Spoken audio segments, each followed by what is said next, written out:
सगळं करून बघितलं हो कशाने काही होत नाही, हा सुद्धा एक नकारात्मकच विचार आहे. आधी तुमच्या मनात तुम्ही डोळे बंद करून स्वतःच्या आत असलेल्या परमेश्वराला तो माझ्या सोबत आहे असं आत अंतःकरणात बघा आणि त्याची जाणीव करून घ्या.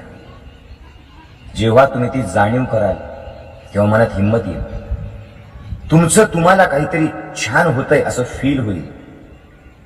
हे ऐकून सोडून न देता जर डोळे बंद करून चेहऱ्यावर स्माईल ठेवून तुम्ही मी सगळं काही करू शकतो, परमेश्वर माझ्या सोबत आहे, माझ्यात हिंमत आहे, माझ्यात धैर्य आहे, या परिस्थितीतून मी बाहेर पडणार आहे आणि पुन्हा माझ्या आयुष्यात चांगले दिवस येणार, असं ज्या वेळेला फील करेल ना, हे डोकं हलकं होईल, हे मन शांत होईल.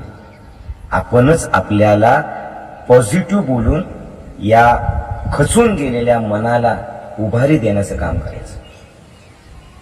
स्वतःतल्या शक्तीची जाणीव स्वतःला करून द्यायची.